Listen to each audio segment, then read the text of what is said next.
Joining me now is Ari Fleischer, former White House press secretary, Fox News contributor. Also with me is Tom Fitton, president of Judicial Watch. Ari, looking at Trump's legal team, what's your takeaway?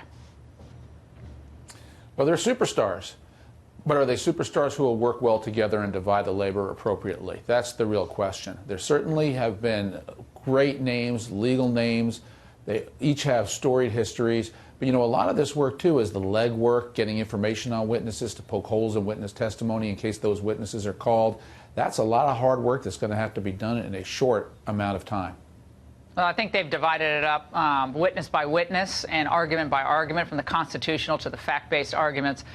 So I think that's already in process. Tom Fitton, what we've heard from the media are Cipollone he's not a media person. He's not done a lot of, sexy trial work. And so they're trying to, I guess, raise expectations, lower expectations for him.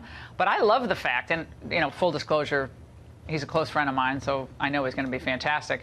But I love the fact that he's kind of an enigma to them because he's not someone who seeks the limelight.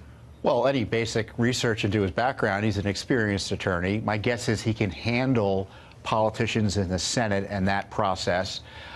You can see, though, why Nancy Pelosi didn't want the Senate trial to happen, and that's why she obstructed it, because now you're going to have all these politicians that they have appointed as impeachment managers come over and have to deal with real lawyers. I fear we're going to have a Kavanaugh-type situation because in the ordinary course, the president's going to be vindicated in short order. So they're going to think of ways to subvert that.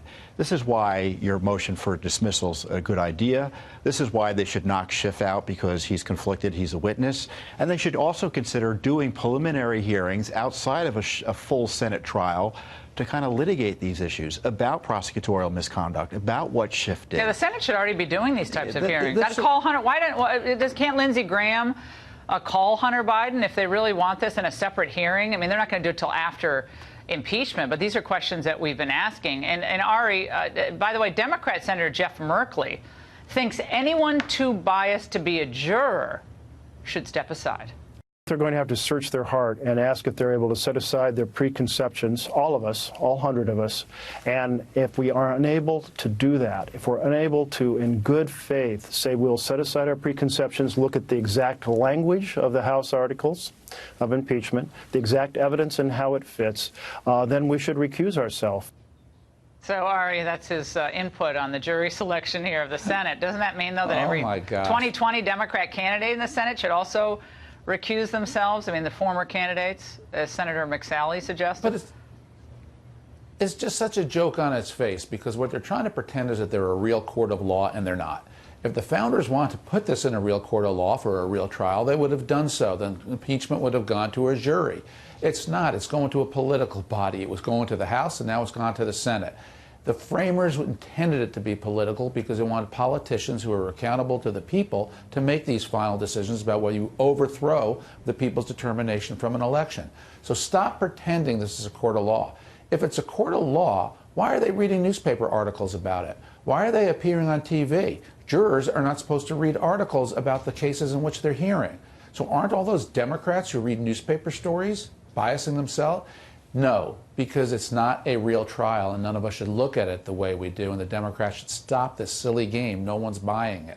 Tom, we also have a situation where they are flouting this Lev Parnas, who is an associate of Giuliani's. We're going to interview Mayor Giuliani on Monday, exclusive interview here on the Ingram Angle.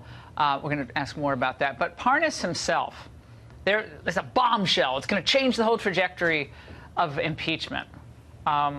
Really? I've been calling it the Gossip Girl impeachment, and Parnas has more gossip to add about things we already know about, that Rudy Giuliani was concerned about corruption in Ukraine. I don't understand what the news is here. Parnas is not providing any evidence of impeachable acts by the President of the United States. It's interesting in a gossip-oriented way, but the idea that he has any evidence to provide the Senate, and that's one of the big issues here. You talk about a senator saying we have to consider the evidence. They don't have any evidence. Right. No. So that's why they have to throw up these, late hits from someone who claims, Ari, to read the president's mind. It's like, oh, well, Trump knew all about this. Look, how do we know he knew all about it? Well, it's his guess. Well, Has anyone checked these notes? How do we know when they were written? There's no chain of command of the notes, as you have to do in a typical legal setting to authenticate that they were written at a certain time and they meant a certain thing. There's an entire process to go through regarding such types of evidence. And by the way, the foreign minister of Ukraine had this to say, Ari, about Parnas. Strangely enough, my name was not mentioned, although I'm Minister of Foreign Affairs. And frankly, I never spoke with this individual. And again, frankly, I don't trust any word he is now saying. Vadim doesn't trust any word that he's saying. You know, what gave me so much doubt about watching him in those interviews that he was given is when people start to say, everyone's in on it, you know, he had to be aware of it, everyone's aware of it, and they offer no specifics.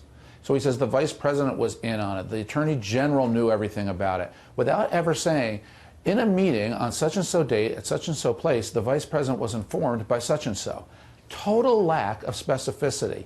So it's one of these sweeping generalization statements that candidates make. Witnesses don't, because he didn't witness the specifics. He has nothing specific to provide. And that made me just shrug my shoulders and say, this is a guy who curries up to anybody and everybody. He tells anybody and everybody what they want to hear. He did it with Rudy Giuliani, and now he's doing it with Democrats and with their favorite TV shows. So I don't think he advanced the ball one bit. All right, gentlemen, thanks so much. Great to see you both tonight.